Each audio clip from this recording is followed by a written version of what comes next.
vraies voix Sud Radio, 17h-19h, Philippe David, Cécile de Ménibus. C'est une nouvelle journée qui s'achève peut-être pour vous, hein, Philippe David, bonsoir. Bonsoir Cécile de Ménibus. Elle était bien cette journée ? Oh bah très bien, mais à part qu'aujourd'hui je ne peux pas vous souhaiter bon anniversaire puisque c'est plus le cas. Ben non, on va pas en parler toute la semaine. Même si le sujet mérite qu'on parle de moi, mais bon, écoutez, qu'est-ce que vous voulez que je me dise ? Moi, bon anniversaire, Cécile de Ménibus. C'est bon. Plein de bisous. Je sais, j'étais hier, mais hier j'étais pris. Oui. Bon anniversaire, Cécile. Vous étiez pris hier, d'accord, très bien. En tout cas, on est ravis de vous accueillir. 0826 300 300 jusqu'à 19h, vous pouvez commenter cette actualité. Juste pour vous dire que ici c'est du débat, tout le monde a le droit de la parole, bien entendu, si elle est modérée, forcément. Dans une petite trentaine de minutes, le grand débat du jour. Je vais y arriver avec Thierry Breton qui a été démissionné par la Commission européenne. Selon lui, la présidente von der Leyen a exigé de la France un autre nom que le sien pour le nouveau mandat.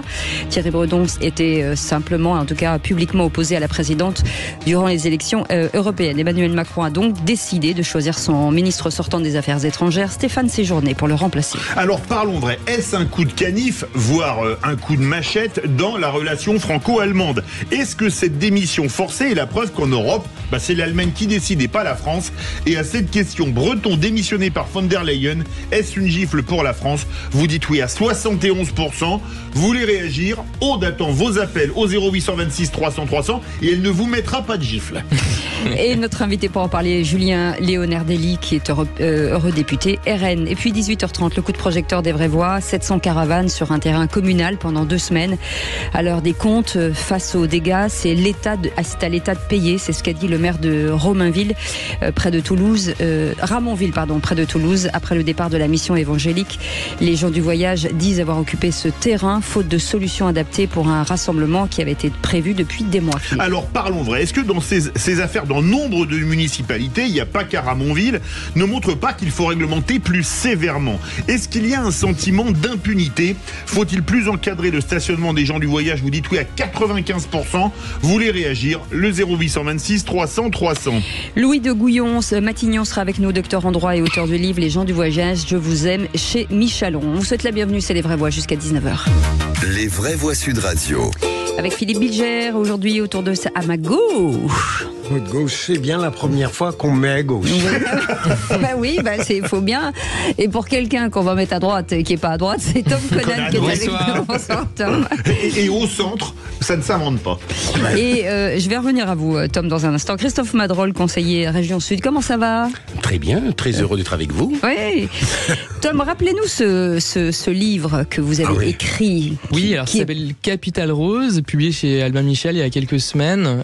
Voilà, donc vous voulez que je raconte le pitch un petit peu ou...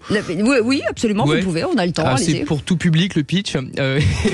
Donc c'est quelqu'un effectivement qui est dans un Franprix qui se fait virer à tort parce qu'il est accusé d'avoir tapé dans la caisse alors que c'est parfaitement faux, et donc il est viré, il se retrouve dans une situation sociale très très compliquée, et donc il est contraint de se prostituer alors qu'il est vraiment en situation un petit peu inextricable. Il va se lancer notamment sur OnlyFans, vous savez, c'est ces plateformes qui permettent de vendre des clichés pornographiques. Donc j'ai voulu un peu identifier un peu qu'est-ce que c'est que la précarité d'aujourd'hui, la précarité 2.0 sous un angle effectivement qui est assez noir, qui est celle du travail et du sexe. Alors on va égayer un peu cette c'est parce que Philippe a voulu, le livre était sur mon bureau. Il était là, je me suis permis de l'ouvrir et comme par hasard, je commence par un chapitre sur lequel je vais tenter de m'exprimer par litote.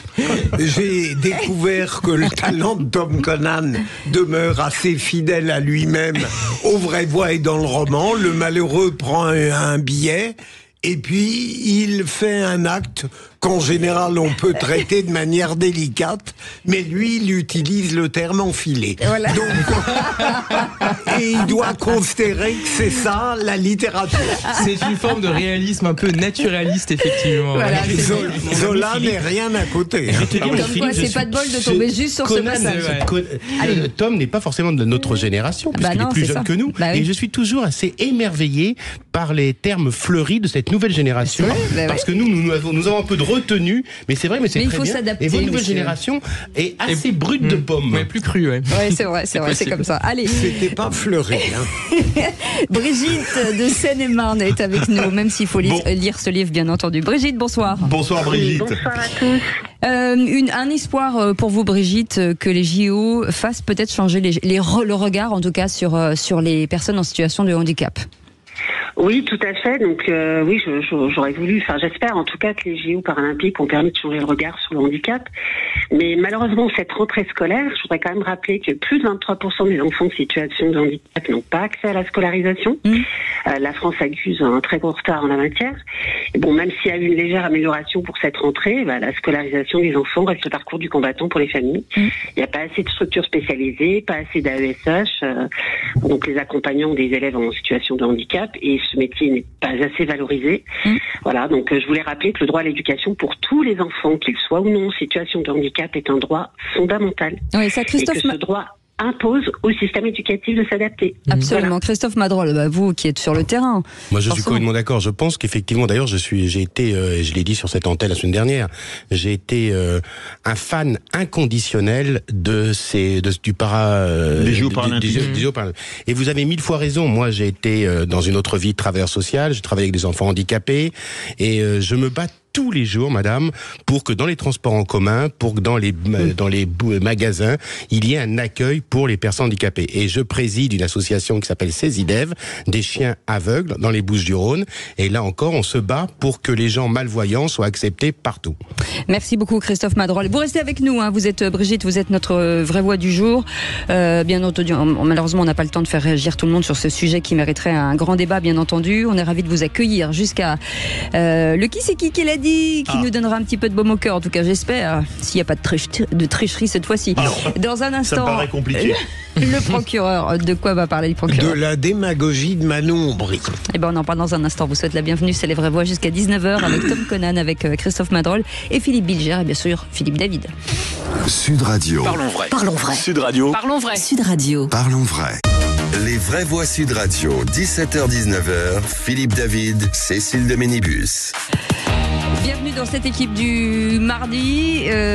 Ça sent quand même la Ligue des Champions aujourd'hui, je vous le dis tout de suite. Je ne sais pas qui on mettra, en tout cas en milieu de terrain. Peut-être Philippe Bilger. Milieu de terrain. Vous auriez aimé. Non mais Philippe, vous auriez aimé être où sur un terrain? Moi, j'aurais aimé être celui qui organise le numéro 10. Ah bah voilà, bien mais sûr. Platini n'était rien à côté de moi quand j'étais au collège.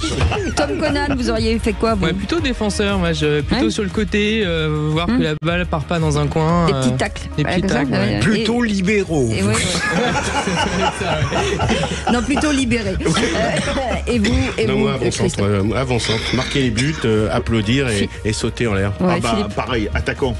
Une paire avec Christophe, ce serait bien. Ça aurait côté Papin Cantona. Il ne peut pas y avoir plusieurs rois autour d'une table. Et vous, Cécile, vous jouiez libéraux, je crois. Ou libéra au féminin. Non, mais moi j'aurais été le président de tout ça.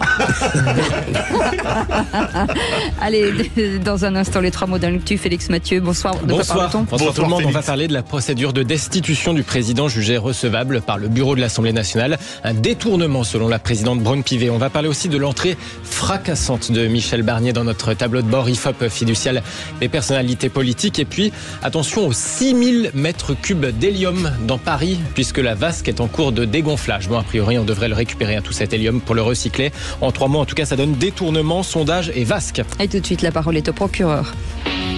Les vraies voix Sud Radio, le réquisitoire du procureur, Philippe Bilger. Et c'est contre la démagogie de Manon Aubry, l'eurodéputé LFI, que vous voulez requérir, monsieur le procureur. Oui, parce que finalement, la mode aujourd'hui consiste à dire que n'importe quelle personne d'origine modeste est forcément remarquable. Alors Manon Aubry, dans France Info, je crois, disait... Je suis très fier que nous ayons eu Sébastien Delogu comme député et elle parlait également de Rachel Keke hier. Alors, en soi, qu'on soit d'origine modeste ou non, le fait d'être député ne démontre rien. L'électeur vous a élu, certes, mais ça ne présume pas la qualité de celui qui va venir à l'Assemblée nationale. Et donc, je veux dire par là que Manon Aubry aurait dû dire « Je suis fier d'avoir Sébastien Delogu comme député parce qu'il tient des propos remarquables ou qu'il mène des actions pertinentes. » Rachel Keke, de la même manière hier. Je trouve qu'il y a une démagogie dans le fait de vanter systématiquement, quelle que soit leur qualité, les personnes qui sont d'origine modeste. Il faut les aider. Sur un autre plan, c'est tout à fait autre chose, mais sur le plan politique, être d'origine modeste ne démontre rien, ni pour ni contre. Oui, c'est vrai que ça démontre rien en soi, je suis bien d'accord, c'est pas un argument d'autorité. Néanmoins, c'est vrai que je pense aussi le contexte il est particulier, parce que comme il y a une déconnexion très forte, en tout cas supposée, entre les élites et le peuple, effectivement, le fait de mettre en avant une condition sociale relativement difficile, en fait, présume d'une certaine bonne foi sur les questions sociales, économiques et sur votre volonté de vouloir les résoudre les problèmes. Et parfois, effectivement, ça peut être démagogique, mais ça part quand même de cette intention-là de vouloir s'adresser aux gens de manière plus directe. Moi, je partage ce que je dis, Philippe, ça me gave. Voilà. Sébastien Delogu, que je connais bien, il est parlementaire, et j'ai la malchance ou la chance de prendre régulièrement le train avec lui quand je monte à Paris. Et croyez-moi, c'est quelqu'un de bien élevé, c'est quelqu'un qui sait dire bonjour, mais il joue. Il joue parce que son électorat, il pense parler à son électorat en étant grossier. Et je le rapproche au discours de François Ruffin et du débat qu'il y a eu sur le communautarisme de LFI qui donne des tracts aux blacks, aux beurs, de telle manière de récupérer son électorat. Delogu pense que il est issu du peuple. Faut le rappeler qu'il était le chauffeur de Monsieur Mélenchon, ce qui n'excuse rien. Moi aussi, je suis issu du peuple. Ma mère était infirmière, mon père éducateur. J'ai vécu dans les cités. J'ai fait des études. Je suis devenu Sciences Po. J'ai fait Sciences Po. Et vous voyez, je parle encore bizarrement, mais j'ai appris effectivement à comprendre les choses, à assimiler les choses et à avoir une analyse des choses. Rien n'empêche Monsieur Delogu ou Madame Keke de pouvoir se poser, réfléchir, lire des livres et pouvoir faire aussi évoluer la pensée de certains de leurs électorats. C'est pour ça que ça me gave ce débat. Je considère que quand on est représentant de la République, on doit avoir savoir se conduire, savoir retenir ses propos, parce qu'on n'est pas représentant d'une communauté, on est représentant de la France. Merci beaucoup Philippe Bilger pour ce sujet et tout de suite les 3 mots dans l'actu avec Félix Mathieu. Les vraies voix Sud Radio. 3 mots qui sont, Félix: détournement, sondage et vasque. Destituer Emmanuel Macron. La proposition LFI jugée recevable par la majorité de gauche au bureau de l'Assemblée nationale. La présidente Braun-Pivet dénonce un détournement de la règle de droit. Pendant ce temps, surprise, malgré tout ça, le nouveau Premier ministre caracole en tête. Au tableau de bord IFOP fiducial des personnalités pour Sud Radio et Paris Match. Première fois depuis Nicolas Hulot qu'un nouveau mesuré démarre en pole position, 57% pour Michel Barnier. Et puis la vasque dorée des JO finalement en cours de dégonflage aux Tuileries. 6000 mètres cubes d'hélium à récupérer, à recycler. On ne sait pas encore s'il va être replacé à un autre endroit. Les vraies voix Sud Radio. Le oui mais des socialistes. Ils n'ont pas voulu bloquer la proposition insoumise de destituer Emmanuel Macron. La procédure a donc été jugée recevable par le bureau de l'Assemblée nationale. Oui, mais, vous disais-je donc, le PS a d'ores et déjà averti, il ne compte pas voter la destitution du chef de l'État lors des étapes suivantes, contrairement aux communistes ou aux écologistes, à l'image de Sandrine Rousseau. Cette destitution, on le sait, n'a pas énormément de chances de passer aujourd'hui. Cette arme de la destitution reviendra dans le débat compte tenu de la difficulté politique dans laquelle nous sommes et dans laquelle Emmanuel Macron nous a mis. Parce qu'en fait, c'est lui qui est le responsable de cette situation. Et donc, à un moment donné, en politique, les choses se retournent contre les auteurs. Et donc, je suis absolument certaine qu'on reviendra sur la destitution. Les socialistes disent c'est une erreur parce que ça relégitime Emmanuel Macron. Non, moi je pense que c'est une manière de poser un rapport de force et de dire que nous sommes prêts à aller jusque-là. Et je pense qu'il faut qu'ils l'entendent. Nous sommes prêts à aller jusque-là. Sandrine Rousseau ce matin avec Jean-Jacques Bourdin sur Sud Radio. En attendant, la majorité de gauche au bureau de l'Assemblée nationale a fait le choix d'un détournement de la règle de droit. Selon Yaël Braun-Pivet, la présidente de l'Assemblée dénonce, je la cite, une instrumentalisation à des fins purement politiques. Instrumentalisation qui, selon son communiqué, affaiblit gravement nos institutions. Moi, je suis navré, mais alors que les socialistes ne voulaient pas la voter, déclarer la chose recevable, irrecevable.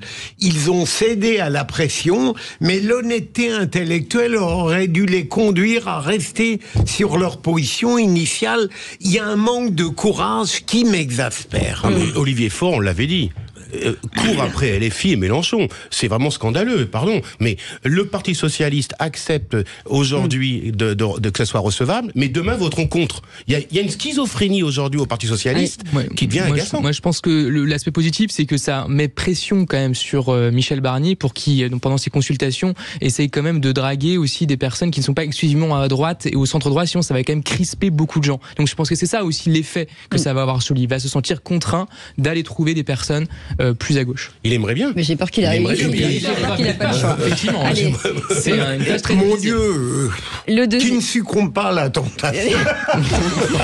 Le deuxième mot, sondage. Michel Barnier fait une entrée fracassante dans le tableau de bord de IFOP Fiducial des personnalités pour Sud Radio et Paris Match. 57% de bonne opinion pour le nouveau Premier ministre. Alors vous me direz, c'est pas un score nord-coréen, certes, mais c'est la première fois depuis Nicolas Hulot qu'un nouveau mesuré se trouve en tête de ce tableau de bord. 57% donc pour Michel Barnier, suivi par 3 de ses prédécesseurs, figurez-vous. Édouard Philippe prend 5 points à 55% de bonne opinion. Gabriel Attal en prend 8. Il réatteint la majorité de bonne opinion à désormais 54%. À croire qu'il suffit de s'éloigner un petit peu du pouvoir finalement pour se refaire une santé. Même score pour un autre ancien Premier ministre, Jean Castex, à 54%. Ils sont suivis ex aequo à 48% par François Hollande, Bernard Cazeneuve et Rachida Dati. 48% de bonne opinion pour ces 3-là. Notez que parmi les néo-mesurés de ce tableau de bord IFOP Fiducial, eh bien la candidate du nouveau Front Populaire pour Matignon, Lucie Castet, se retrouve en 23e position à 39% de bonne opinion. Quand même. Les 4 premiers, 4 anciens premiers ministres d'Emmanuel Macron, la seule qui manque, c'est Elisabeth Borne. Franchement, ça aurait été terrible pour Barnier. On ne parle que de lui depuis quelques jours s'il n'avait pas été tout de même à une bonne place. Mais la première. Hein. Ouais. Oui. Allez, le troisième mot, la vasque olympique et son fameux ballon doré en cours de dégonflage aux Tuileries. C'était votre... Mais c'est pas grave. Allez. 6000 mètres cubes d'hélium à dégonfler tout de même. 6000 mètres cubes d'hélium. Tenter de récupérer tout ça pour le recycler, sous peine de faire rigoler tout Paris. Imaginez s'il y avait une fuite. Ça va prendre 5 jours. J'aurais pas osé. J'aurais pas osé la faire, celle-là. 5 jours, et quand la vasque aura quitté les Tuileries, eh ben on sait pas encore si elle va se retrouver quelque part, une retraite ailleurs, sans doute. L'État, la ville, la région Île-de-France doivent s'entendre sur le sujet. En attendant, eh bien, un petit pincement au cœur, forcément, pour ces passants qui vivent les derniers instants de ce symbole de Paris 2024. Certains l'auraient imaginé, effectivement, rester là. Ah ouais, moi je pense que ce serait bien de la garder justement en souvenir des Jeux Olympiques et la voir se soulever la nuit s'éclairer, quoi. C'est vrai que c'est un peu dommage du coup, ça aurait pu faire comme un peu la Tour Eiffel et que ça reste, ça fasse partie du paysage parisien. Non, c'est bien d'avoir des souvenirs, mais peut-être pas en plein milieu du jardin des Tuileries. Peut-être quelque chose de moins présent. Eh ben on verra s'il y avait ailleurs. Propos recueillis par Clément Arion pour Sud Radio. On rappelle que les anneaux, eux, de la Tour Eiffel vont rester au moins jusqu'à 2028 sur la Tour Eiffel. Qui est allé la voir en vrai, Philippe? Vous l'avez vu en vrai? Non. Non, mais moi je regrette. On m'a proposé à plusieurs reprises, je regrette maintenant parce qu'effectivement comme elle s'en va, qu'elle va peut-être pas revenir. Mais moi je pensais qu'elle allait rester. Ouais. Christophe, vous l'avez vu? Non. Non. Vous l'avez pas vu, Cécile? Non. Mais je l'ai pas vu non plus. Non, alors dans le reportage de Clément Arion, il y avait certains passants qui se disaient un peu déçus parce que c'est vrai que sur les images, on a l'impression qu'elle est en or, alors que quand ils la voyaient de près, on voit des filets, on voit que c'est du plastique. Oui. C'est forcément les images de la télé et des photos l'enjolivaient un peu. Mais ça serait bien qu'elle revienne. En tout cas, nous on salue les talents de tous ces gens qui l'ont construite, parce qu'en plus c'est plein de savoir-faire français. C'est plein de petits ateliers qui ont travaillé sur cette c'est un édifice incroyable. Montgolfière. Merci beaucoup Félix. Allez, dans un instant, le grand débat du jour. Après la démission de Thierry Breton de la Commission européenne, Emmanuel Macron donc a fait le choix de nommer Stéphane Séjourné pour le remplacer. Alors parlons vrai, est-ce un coup de canif, voire même de machette dans la relation franco-allemande? Est-ce que cette démission forcée n'est pas la preuve qu'en Europe, c'est l'Allemagne qui décide? Et à cette question, Breton démissionné par von der Leyen, est-ce une gifle pour la France? Vous dites oui à 72%. Vous voulez réagir? Aude attend vos appels au 0826 300 300. Avec notre invité, dans un instant, Julien Léonardelli, qui est avec nous, député européen, Rassemblement National. Merci d'avoir accepté notre invitation. Bonsoir. Est-ce que nous sommes finalement souverains du choix de nos commissaires européens? Mais on se pose la question ce soir effectivement si la France est toujours souveraine. Ouais. Naturellement, je vais vous répondre que non. Eh ben, on va en parler, vous nous direz ça dans un instant. Allez, à tout de suite. Petite pause. Sud Radio. Sud Radio, parlons vrai. Parlons vrai. Sud Radio. Parlons vrai. Dans le contexte politique extrêmement instable dans lequel on est, et d'un autre côté, la France est quand même sous procédure de déficit excessif.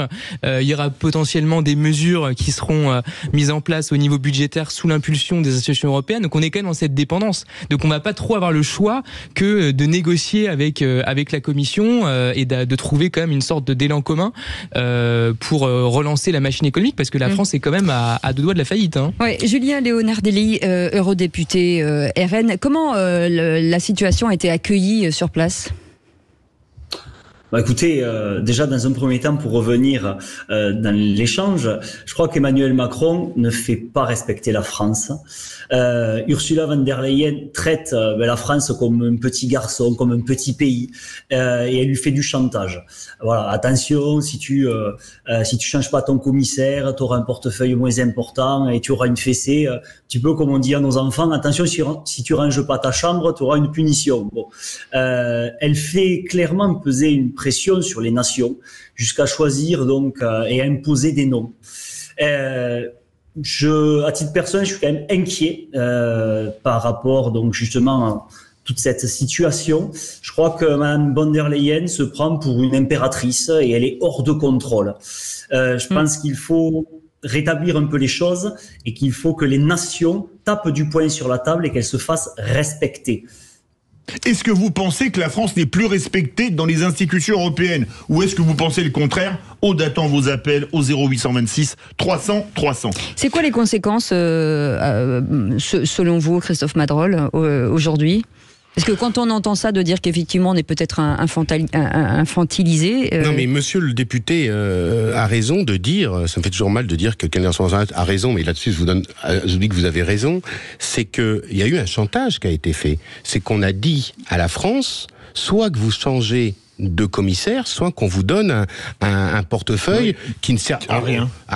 Voilà. Un portefeuille décoratif. Et en échange, on va élargir les compétences du commissaire que vous nommerez. Vous voyez, c'est un chantage assez insupportable de la Commission européenne. Surtout, la France est un pays fondateur de l'Europe. C'est pas un pays nouvellement entrant. On a eu à discuter quand j'étais au Parlement européen de l'élargissement de l'Europe à l'époque. On n'était pas du tout dans la même situation. La France était forte. La France n'avait pas le droit de veto comme à l'ONU, mais la France, quand elle parlait, était respectée. Monsieur le député, est-ce qu'à votre avis, il était inévitable qu'à la suite des derniers mois français, avec tous les élections européennes, les législatives et bien sûr la dissolution, la France perdit beaucoup de son crédit à Bruxelles? Mais je pense que déjà, au contraire, on aurait dû entendre la voix des peuples et la voix du peuple français et tenir compte des élections et du choix des électeurs. Aux dernières élections législatives, au second tour, ils ont été 11 millions à faire confiance aux candidats du Rassemblement national. Aux élections européennes, ils ont été une majorité de Françaises et de Français à choisir la liste conduite par Jordan Bardella, qui a apporté donc 30 élus patriotes au sein de cet hémicycle. Nous constituons donc avec nos alliés le troisième groupe politique, la troisième force politique au sein de cet hémicycle. Et on voit clairement notre courant de pensée est en train de prendre de l'importance, et avec des associations d'autres partis et d'autres groupes, nous pesons fort. Donc je crois que les choses sont en train de changer, le vent patriote et le souverainisme est en train de reprendre sa place en Europe, et tous ces gens-là, que ce soit Mme von der Leyen ou Emmanuel Macron en France, sentent que le vent tourne pour eux, qu'ils sont en fin de règne, en fin de temps, et que les nations reviennent.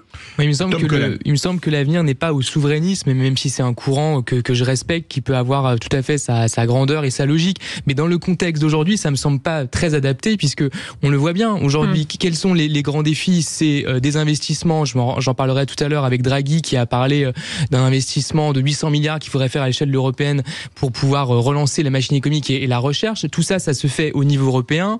La crise migratoire, la crise écologique, tous ces éléments-là, en fait, on le sait très bien, ne sont pas pertinents lorsqu'ils sont traités à une échelle strictement nationale. On peut faire des choses, bien sûr, à un niveau national, mais en réalité, si on n'est pas coordonné, on ne va pas loin. Et aujourd'hui, on manque de coordination. Et l'Europe, il faut pas voir l'Europe comme étant un espace étranger. Aujourd'hui, c'est un espace qui est intégré, et donc effectivement, les États, les nations coexistent, bien entendu, mais à l'intérieur de cet espace intégré. Regardez ce qui s'est passé avec le Brexit. Aujourd'hui, le Royaume-Uni n'est pas du tout dans une bonne situation. Il essaye de remonter la pente, mais c'est très difficile. Pas si catastrophique que ça non plus, mais parce que honnêtement, on fantasme beaucoup aussi. Ouais, mais bon, c'est absolument pas l'Eldorado. C'est pas franchement un exemple à suivre. Non plus, on est bien d'accord.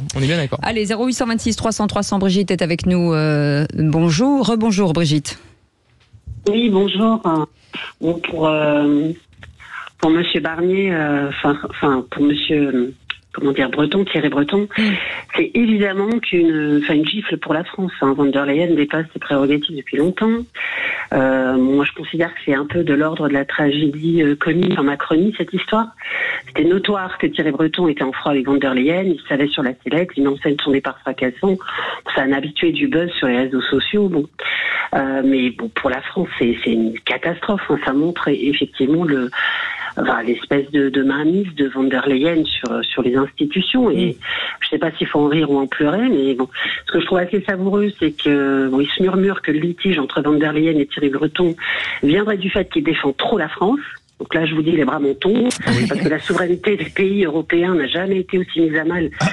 Alors que Madame von der Leyen défend l'Allemagne à 100% dans tous les domaines, ça faut quand même lui reconnaître ce mérite pour son pays. Oui. Oui, Brigitte. C'est un peu le principe. Remplacé par Stéphane Séjourné,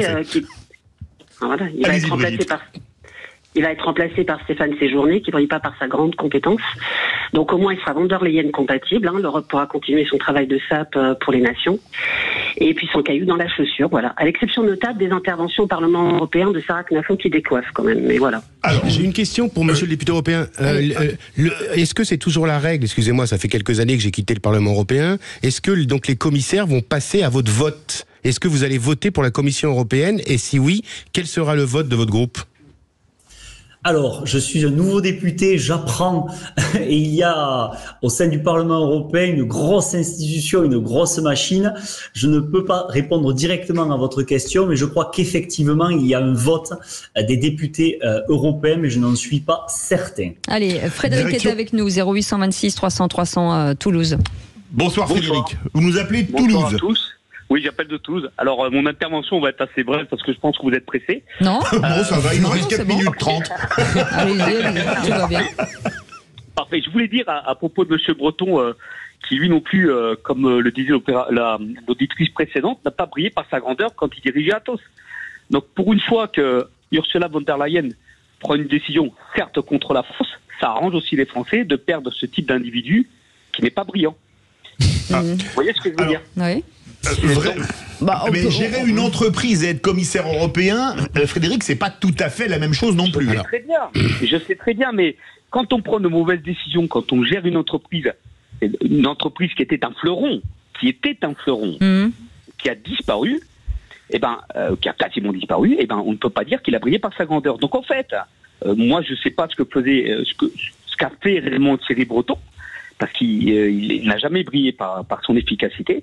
Donc, pour une fois, Ursula a fait quelque chose de bien. Et je ne la porte vraiment pas de mon cœur. Voilà. Alors, est-ce que ça c'est, vous y étiez, Christophe Madrol, la compétence, forcément, on demande de la compétence à ce métier-là, parce que, en tout cas, à ce mandat, à cette position, puisque vous êtes effectivement, vous incarnez la France dans les prises de décision. Est-ce que Stéphane Séjourné, aujourd'hui, est-ce qu'il est un peu trop vert sur un poste pareil? Surtout sur l'industrie, et à mon avis, ses compétences en termes industriels sont peut-être pas les plus pointu qui est. Bon, alors d'abord, même si Thierry Breton n'est pas ma tasse de thé, il a fait globalement du bon boulot D'accord. comme commissaire européen sur le débat sur les vaccins, sur l'armement. Il a été présent et ça a été un commissaire européen respecté des parlementaires européens, mais aussi de ses homologues commissaires. Ça, c'est la première chose. Deuxièmement, ensuite, moi je crois que l'habit peut faire le moine. Donc on verra bien comment se conduira Stéphane Séjourné. Okay. Je vais pas commencer cette nouvelle génération, Gabriel Attal, Stéphane Séjourné, Tom Conan, etc. Moi je respecte cette tâche, hein. Moi je suis de cette vieille génération d'hommes politiques respectables, mais qui a son avenir derrière lui. Je laisse à cette nouvelle génération, comme monsieur le député européen qui est pas bien vu non plus, l'avenir pour eux. Moi, je pense que Christophe, vous avez encore un futur devant vous. N'exagérons rien, parce qu'alors, que dirais-je de moi-même? Justement, je voulais pas parler, Philippe Bilger. Vous voulez qu'on parle de votre futur? Non, mais vous avez au moins jusqu'à 19h, profitez-en. Mais monsieur le député, je voulais vous demander, vous m'avez répondu à votre manière tout à l'heure, mais je n'ai pas bien compris comment le Rassemblement national, s'il était aux responsabilités, parviendrait à changer cette Europe-là. Aux responsabilités en France, oui. Vous voulez dire? Oui. Eh bien, déjà, nous nommerions un commissaire qui ferait respecter la France au sein donc de la Commission européenne. Il faut quand même dire que c'est la première fois qu'il y a une telle crise avec un commissaire européen, et un commissaire notamment sortant. La France a une place de numéro 1 au sein de l'exécutif européen. Et il faut qu'elle se fasse respecter. On voit justement que de par Madame von der Leyen, c'est derrière l'Allemagne qui petit à petit prend sa place et prend toute l'importance. Autrefois, quand un commissaire français se faisait respecter, il aurait pu dicter la voix de la France et dicter ses choix et imposer justement la volonté de la France et faire, notamment par son poids, faire tomber le président et l'ensemble de la Commission. Voilà, la France est à l'origine de la construction européenne. Et quand nous disons, nous, au Rassemblement national, que nous souhaitons une Europe des nations, c'est justement pour que l'ensemble des nations européennes au sein de cette Union européenne soient respectées, ce qui n'est plus le cas malheureusement. Merci beaucoup Julien Leonardelli, eurodéputé RN. Vous restez avec nous dans un instant avec Brigitte, qui c'est qui l'a dit? Je peux vous poser une question. Si je vous dis wer das gesagt, qu'est-ce que ça veut dire? J'aime beaucoup. Ça veut dire qui c'est qui l'a dit en allemand. Ah, c'est magnifique. Frédéric, merci de nous avoir appelés. Et puis on fait une petite pause, on revient dans un instant. Sud Radio. Sud Radio. Parlons vrai. Parlons vrai. Sud Radio. Parlons vrai. Les vraies voix Sud Radio. 17h-19h. Philippe David, Cécile de Ménibus. Et entre 17h et 19h, il y a 17h50. Hein, le point culminant, peut-être le moment le plus important où les personnalités se dévoilent. Ja, wer hat das gesagt? Ich spreche kein Deutsch. Non, okay. Qui c'est qui l'a dit en allemand là? Zach Varum. D'accord, ok. On se retrouve en 39-45.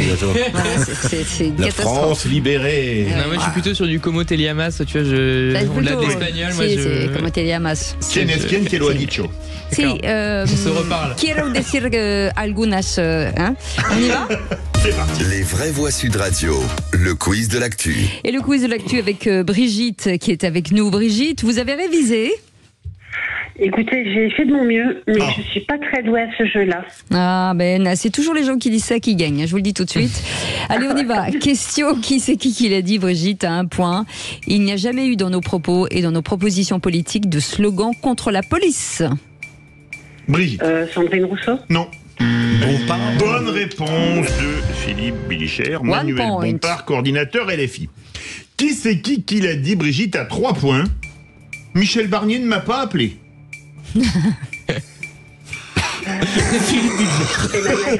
Non, c'est pas Manuel Valls, c'est un ancien ministre. Non mais ça aurait pu, ça mériterait un point parce que c'est une bonne réponse. Un ancien ministre. Ouais. Qui a eu des petits problèmes. Jean-Vincent Placé. Non, à droite. Un ministre qui a eu des petits problèmes de petits sous. Oui. et qui a viré macroniste. Bonne réponse. Éric Woerth, député EPR, bien 3 sûr. points pour Christiane. Pour Brigitte, pourquoi je l'appelle Christiane? Brigitte. Mais vous voyez, hein, allez. Commencez pas à tricher, hein, Bah oui, c'est ça. à quelqu'un d'autre. Il donne les points à Christiane, je sais pas qui c'est. Je vais aller regarder dans votre répertoire, Philippe, parce que ça veut dire un truc. Question qui c'est qui l'a dit à 2 points sur Stéphane Séjourné, proposé pour remplacer Thierry Breton. Emmanuel Macron est en train de nous couler sur le plan international. Brigitte. C'était ce matin sur Sud Radio. Non. Sandrine Rousseau. Non, Sandrine Rousseau, il a été plus C'est rapide. dommage, vous l'aviez dit en premier, Brigitte, Sandrine Rousseau. Mais c'est pas grave. C'est ça. Allez, non En Mais j'en premier, ai dans la beaucoup. première question. Ah, oui, ça n'a rien à voir. Qui c'est qui l'a dit à 3 points? Monsieur Faure, c'est un monsieur de Logu qui sait lire. La phrase est excellente. Éric Zemmour? Non. Non. C'est un député. Ruffin? Non. Non. Non, ça. De l'autre côté. De l'autre côté. Non, je pense que c'est un député de race. Non. Non. Ménard, Robert Ménard. Non. C'est quoi le député RN. Le Corse, là, celui qui RN, le député. Tanguy? Non. Non, l'autre. Ah, j'oublie toujours son nom. Il a un nom corse. En quoi? Ça finit en quoi? Laurent. Henri. Il est corse. Laurent. Jaco? Marc-Angéli. Marc-Angéli. Non. Non, c'est pas lui. Non, allez, vous n'avez pas la bonne réponse. C'est Laurent Jacobelli. C'est Jacobelli. Oh, ça va. Accordez-le moi. Non. D'accord, Jacobelli, ça finit par I. Oui, mais d'accord. Oui, comme Pavarotti, par Mais exemple. tu aurais pu dire I, tout simplement. Bah, Pipi, ça finit par I. Oui, Ça n'a rien à voir. Michel Platini, ça finit par I aussi. Vous avez raison, Brigitte. Ils trichent contre moi. Ils aiment pas les gens. J'aime les spaghettis, ça finit par I. Ça n'a rien à voir. Et pourtant, ça n'a rien à voir. Allez, question qui c'est qui l'a dit 3 points à Marine Le Pen. Vous êtes la candidate des milices qui ont du sang sur les mains. Brigitte. Ah oui, mais ça c'était réfléchit. il y a quelques jours, là. Ça réfléchit. C'est Hassan ou Jean-Luc Mélenchon? Non, c'est bien parti. Bompard, non? Non. Plus jeune. C'est pas... Plus jeune. Toujours le Soudès, c'est pas... Allez, Brigitte. Boyard. Philippe Bilger avec On aurait dû penser une ineptie. C'était Boyard. Louis Boyard. Voilà, c'est ça, Boyard. Je l'appelle Boyard. Qui c'est Non, qui ça l'a c'est dit? fort Boyard. C'est pas Qui pareil. c'est qui l'a dit à 3 points sur le duo Marine Le Pen, Jordan Bardella? Le mâle dominant, c'est elle. Brigitte. Bah, c'est drôle. Ouais, ça doit être aussi du côté de LFI pour un truc pareil. Non. Non. Brigitte, vous devriez y penser. Bah ouais. Bonne réponse de Brigitte. Emmanuel Macron, elle est le président de la Elle République. s'appelle Brigitte. Bien entendu. Vous lui avez donné une piste sérieuse. Brigitte, vous n'êtes pas la première dame. Brigitte, vous ne savez pas si vous nous voyez sur l'écran, mais vous voyez Philippe Bilger qui, quand il a posé la question, et avait les bras en l'air, il savait la réponse. Mais Philippe David a privilégié une femme. Ouais. Non, bah il a privilégié la gagnante. C'est Voilà. Oui, c'est vrai. La Il est d'une victoire. honnêteté Allez, on y va. scrupuleuse. C'est la dernière question. Écoutez bien, Brigitte. 3 points. Qui c'est qui l'a dit sur François Ruffin? Les insultes qu'il subit ne sont pas acceptables. Il défend toujours tout le monde. Il défend la viande, il défend... Roussel. Ah oui. Merci, Oui, ma c'est chère ça. Cécile. J'ai fait le trou. là. Mais elle l'a dit juste avant vous. Hein, Elle l'a dit. Enfin, juste Brigitte. après vous. Non, il l'a dit avant. Non, il l'a dit avant. Il l'a dit avant, mais Ouais, donc c'est elle ça. l'a dit juste après. Mais vous auriez dû laisser répondre. Bah oui. Je vous mets quand même les 3 points attendez, avec ma faut laisser probité. répondre. Ah non, mais attendez. Le temps était passé. Allez, on en est où? Alors, ça fait 7 points pour Philippe Bilger avec cette remontada. Brigitte, 6 points. Bravo, Brigitte. J'étais pas loin quand même. Christophe Madrol 2 et Tom Conan est aux abonnés absents. Il n'était pas là. Je me suis pourtant battu comme un diable. Il était en RTK, en réduction de temps de qui c'est qui l'a dit. Merci beaucoup, Brigitte. Vous voyez, vous dites que vous perdez tout le temps et vous avez failli gagner. Merci en tout cas d'avoir joué. Ça sera pour la prochaine fois. La prochaine fois, je gagne. Allez, on y croit. Merci d'avoir joué avec nous. On vous embrasse très fort. Et dans quelques instants, le coup de gueule de Philippe David, dans peut-être quelques minutes. On parlera gros de quoi? coup de gueule sur la reprise de la Ligue des Champions. J'ai beaucoup de choses à dire sur la nouvelle formule et pas du bien. On en parle dans un instant. On fait une petite pause, le journal, et n'hésitez pas, 0826 300 300. Aude vous attend. À tout de suite. Sud Radio. Sud Radio. Parlons vrai. Parlons vrai. Sud Radio. Parlons vrai. FR. Au quotidien, prenez les transports en commun. Bienvenue dans Les Vraies Voix, on est ravis de vous accueillir tous les jours. Il est bientôt 18h. Parlons vrai. Et le journal présenté par Elsa Ruot. Bonsoir Elsa. Bonsoir à tous. À la une, le procès des viols de Mazan qui a repris ce matin avec les déclarations du principal accusé. Je suis un violeur, reconnaît Dominique Pellicot qui demande pardon à sa femme. Les urgences au ralenti cet été. SAMU Urgences de France s'inquiète d'une prise en charge défaillante et du manque de prévention dans le pays. Et puis c'est le LOSC qui ouvre le bal de la saison des clubs français en Ligue des Champions. On entendra l'entraîneur lillois Bruno Genesio à la fin de ce journal. Gisèle Pellicot applaudit à sa sortie de la salle d'audience. C'est l'une des images fortes de la reprise du procès des viols de Mazan devant la cour criminelle du Vaucluse. Son mari, le principal accusé, a été longuement entendu aujourd'hui pour la première fois. Il a reconnu la totalité des faits, les viols sur son épouse et de l'avoir droguée pendant des années pour la livrer à des dizaines d'inconnus. Je suis un violeur comme ceux qui sont dans cette salle. Ils savaient tous, ils ne peuvent pas dire le contraire, a aussi affirmé Dominique Pellicot. On écoute son avocate, maître Béatrice Zavaro. Je sais pas ce que ça va donner, ce que les gens vont penser, mais à la limite, peu m'importe ce que les gens vont penser. C'est la vérité de Dominique Pellicot et c'est celle qui ressort du dossier. Aujourd'hui, il est là au moment où je viens de le voir. Il est bien évidemment très abattu. Il a demandé à sa femme de bien vouloir l'excuser de tout ce qui s'est passé. Je ne sais pas ce que Madame Pellicot décidera de faire avec cette demande-là et cette proposition-là. Mais quoi qu'il en soit, il en est là, il continuera. On va dire qu'on est dans un processus confessionnel qu'il va continuer assurément. N'ayez aucune crainte là-dessus. Je crois qu'on va aller au bout de ce procès et on saura tout de Dominique Pellicot. Dominique Pellicot a aussi assuré aujourd'hui n'avoir jamais ni drogué ni violé sa fille, alors que des photos d'elle à moitié nue et endormie ont aussi été découvertes dans cette affaire. Le procès se poursuit, il doit durer jusqu'à la mi-décembre. La politique dans l'actualité également ce soir, avec d'abord la première étape validée pour la procédure de destitution d'Emmanuel Macron. Le bureau de l'Assemblée nationale a jugé recevable cette motion portée par la France Insoumise. Elle doit maintenant être examinée par la commission des lois et si elle a toujours très peu de chances d'aboutir, Gabriel Attal, le président du groupe des députés macronistes, a dénoncé une déclaration de guerre à nos institutions. Pas d'avancée pour préparer le budget 2025. Éric Coquerel et Charles de Courson sont allés demander des comptes à Matignon aujourd'hui, mais le président et le rapporteur général de la commission des finances n'ont pas pu consulter les lettres plafond. Éric Coquerel promet d'aller les chercher à Bercy dès demain. Dans l'actualité également, la prise en charge aux urgences continue de se dégrader. Dans son bilan publié aujourd'hui, le syndicat SAMU Urgences de France alerte sur un manque de financement de l'hôpital public. Conséquence, 2 services d'urgence sur 3 ont été restreints cet été, alors que 3% de passages supplémentaires aux urgences ont été enregistrés.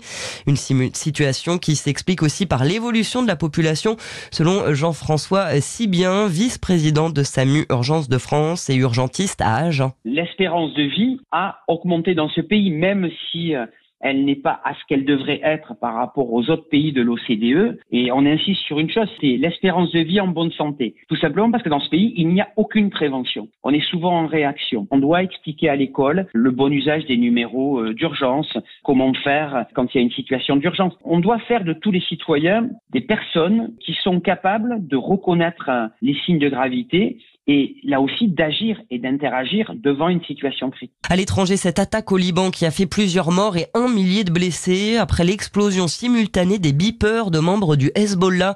Ces appareils de communication utilisés par le mouvement auraient été la cible d'un piratage. L'Agence nationale d'information libanaise évoque un incident de sécurité sans précédent et accuse Israël. Aux États-Unis, P. Diddy inculpé pour trafic sexuel et tentative d'extorsion. Le rappeur avait été arrêté hier à New York, visé par une dizaine de plaintes pour agression sexuelle. Les procureurs l'accusent de s'être servi de son empire dans la musique pour arriver à ses fins. Le coup d'envoi ce soir de la Ligue des Champions, nouvelle formule, 36 équipes sur la ligne de départ, dont 4 clubs de Ligue 1, avec Lille qui débute dès ce soir, le LOSC qui n'est pas au mieux en championnat et reste sur une défaite à Saint-Etienne. Ce soir, les Lillois jouent sur la pelouse du Sporting Portugal. Pas simple, mais Bruno Genesio se veut rassurant, fort de son expérience à Lyon, où il avait vécu une situation similaire. Avant de jouer Manchester City, on a perdu à Caen. On a fait un match catastrophique. Et je me souviens, le lendemain, tous les pronostics qui pariaient sur la minute à laquelle on allait prendre le premier but. D'autres essayaient de trouver le nombre de buts qu'on allait encaisser. Et finalement, on a gagné 2-1. Je dis pas que c'est ce qui va se passer. Je dis simplement que le football est ainsi fait. L'équipe la plus faible peut battre une équipe plus forte. Le résultat du vendredi peut être complètement contredit le mardi, et ainsi de suite quand on joue tous les 3 jours.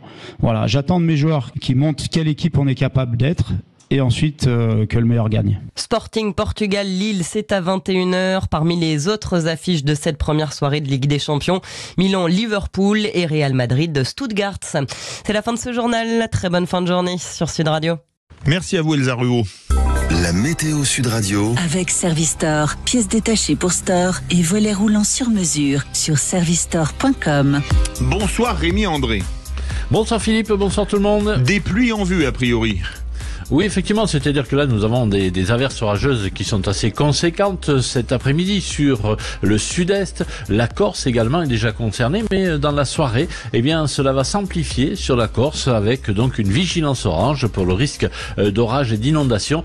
Cela va durer d'ailleurs demain une bonne partie de la journée. Ça ne se calmera que le soir sur la Corse.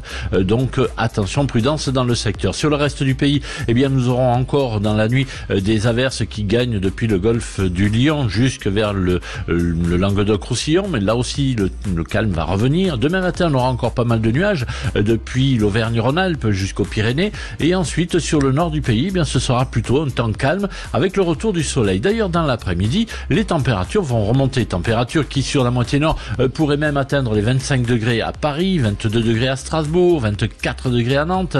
Dans le sud-ouest, là aussi, avec le retour des éclaircies, jusqu'à 24 degrés entre Bordeaux et Toulouse, mais dans le sud-est, on gardera des températures un petit peu plus fraîches de 21 à 23 degrés à cause justement de cette perturbation méditerranéenne. Le soir ou dans l'après-midi, nous trouverons également quelques averses sur l'Auvergne-Rhône-Alpes et les Pyrénées. Merci beaucoup Rémi André.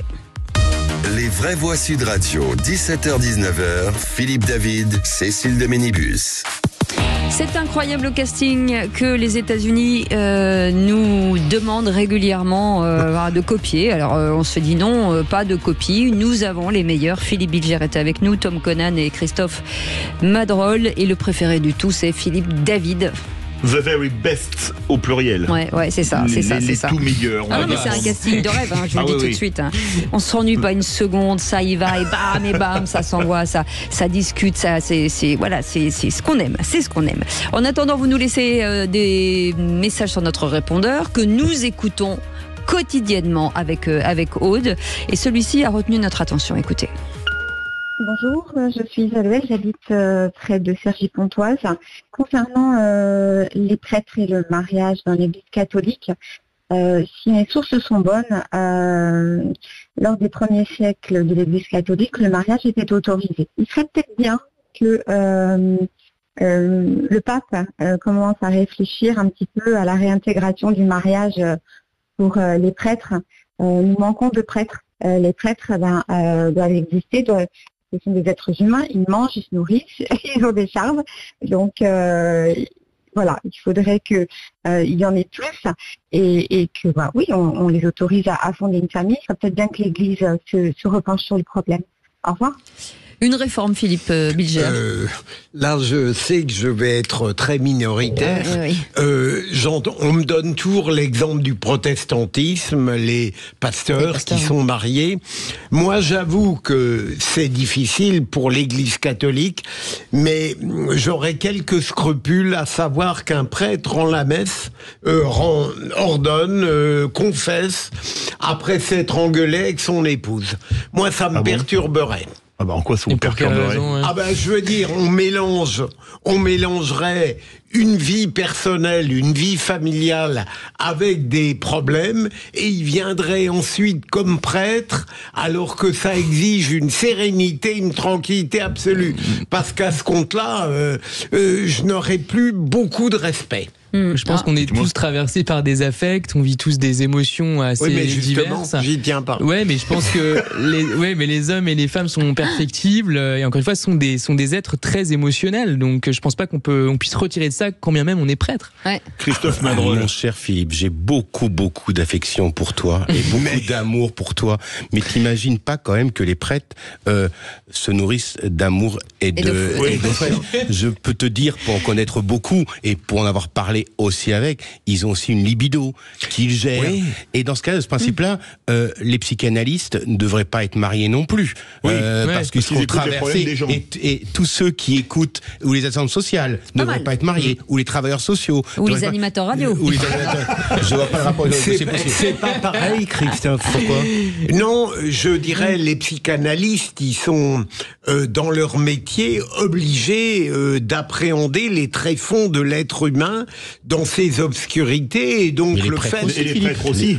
Excusez-moi, si quelqu'un confesse un meurtre, c'est quand même grave. Non mais sans aller jusque-là. Mais pour moi, il y a une forme d'exemplarité que la vie quotidienne avec ses affres ne peut pas garantir. Le fait de vouloir en faire des êtres purs, c'est un peu un problème. J'espère bien.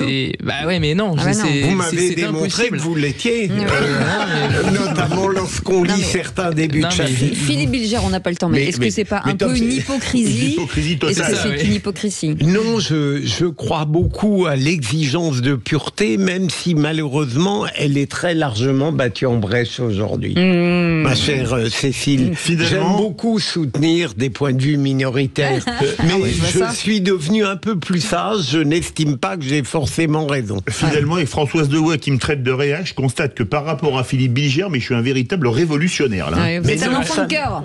Mais je l'ai été d'ailleurs. Mais ça n'a rien de réactionnaire de dire ça, de dire que... Non mais c'est irréaliste, c'est un peu irréaliste. Ça n'a rien de réactionnaire de dire qu'un prêtre marié qui vient de s'engueuler avec sa femme, je tiens pas... En fait, ou avec son mec. Ta relation avec ta femme.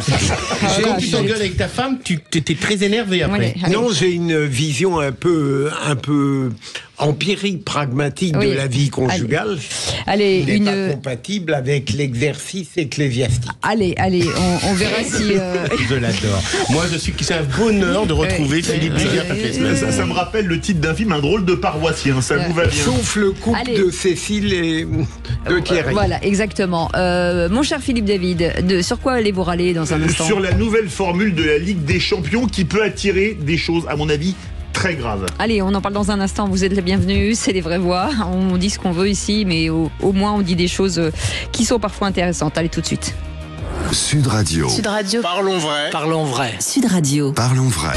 Les vraies voix Sud Radio, 17h-19h, Philippe David, Cécile de Ménibus. Bienvenue dans les vraies voix et merci de votre fidélité. Je sais que vous êtes de plus en plus nombreux à nous écouter un petit peu partout sur les différentes plateformes.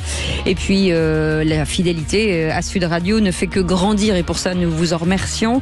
Avec Philippe Bilger aujourd'hui, avec Tom Conan et avec Christophe Madrol.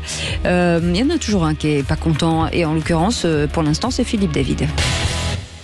Comme d'habitude, je vais remettre le clocher au milieu du village, mais là c'est plutôt au milieu du rond central du terrain de football. La Ligue des Champions reprend ses droits ce soir, avec une nouvelle formule qui ne me satisfait pas du tout, avec désormais 24 équipes dans une poule unique où toutes les équipes ne se rencontrent pas, des barrages aller-retour pour les équipes classées entre la 8e et la 16e place, puis la formule à élimination directe reprendra ses doigts avec des 8e, des quarts, des demi et une finale.